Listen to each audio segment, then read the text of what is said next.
मलिक और मैं आज आप सब लोगों को थोड़ा सा नॉस्टैल्जिक फील करवाऊंगी, क्योंकि आज हम आपके चाइल्डहुड से जुड़ी हुई एक प्यारी सी कंपनी के बारे में बात करेंगे। चलिए स्टार्ट करते हैं।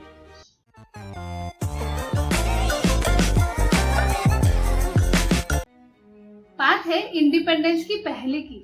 1930 में दो भाई थे, DP Dandekar and GP Dandekar. दोनों ने मिलके इंक और इंक पाउडर सेलिंग चालू किए थे और ब्रांड का नाम था द हॉर्स ब्रांड। अब ऐसा है कि उनके फैमिली को ये हॉर्स नाम कतई पसंद नहीं था, तो डीपी दांडेकर जी हमेशा यही थॉट में रहते थे कि अब नाम क्या डालूं कि नाम न्यूट्रल भी रहे और यूनिक भी दिखे, यही सोचते रहते थे। फिर क्या हुआ, एक दिन एक ईरानी कैफे में वो अपने फ्रेंड के साथ बैठ के चाय पी रहे थे।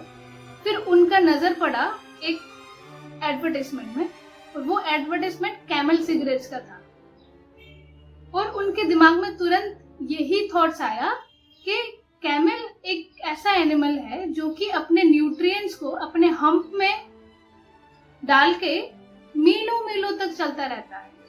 क्यों ना इसी कंसेप्ट को हम फाउंटेन पेन में यूज करें कि एक बार पेन में आप इंक डालो तो आप मीलों मीलों लिख सकते हैं। बन गया कैमल ब्रांड। तो अब ये ब्रांड का नाम सुन के आपके मन में थोड़ा थोड़ा तो खुशी आ ही गई है। बहुत नॉस्टैल्जिक फीलिंग चाइल्डहुड वाली।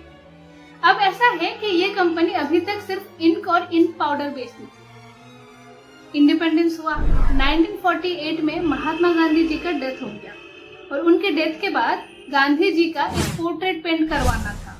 आर्टिस्ट को मिला Winsor Newton colours and canvas.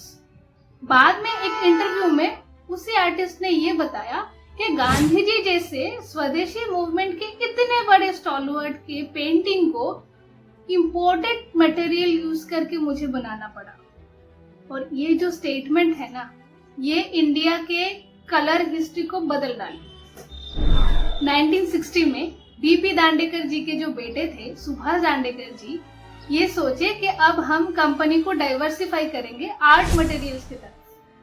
यही सोच के ये कलर केमिस्ट्री पढ़ाई करने चले गए ग्लासगो और वापस इंडिया में लौट के इंडियन मार्केट में ये कलर लैब सेटअप किए जहाँ पे कलर मैन्युफैक्चर कर सकते हैं। फिर क्या, 1962 में इंडियन मार्केट में स्वदेशी आर्ट मटेरियल रिलीज हो गया, जिसमें artist oil, water colour, poster colour, wax crayons, oil pastel and water colour cakes included था। फिर कंपनी धीरे धीरे ग्रो करती गई और 1988 में कैमल और इंक मिलके कैमलिन कंपनी बन गई। अब ऐसा है कि 1960s के दौरान पेंटिंग इतना कॉमन नहीं था स्कूल्स में। फिर क्या हुआ, कंपनी ने डिस्ट्रिक्ट लेवल में पेंटिंग कंपटीशन करवाना चालू किया और फिर 1970s में कंपनी ने नेशनल लेवल में पेंटिंग कंपटीशन करना चालू किया और उसी कंपटीशन में हजारों स्कूलें पार्टिसिपेट किए थे।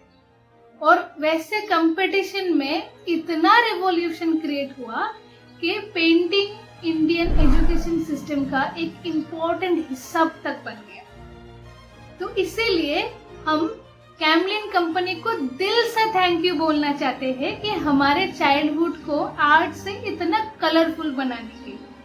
वीडियो अगर अच्छा लगा तो नीचे कमेंट्स में लिखिए कैसा लगा और लाइक कीजिए, शेयर कीजिए। Thank you.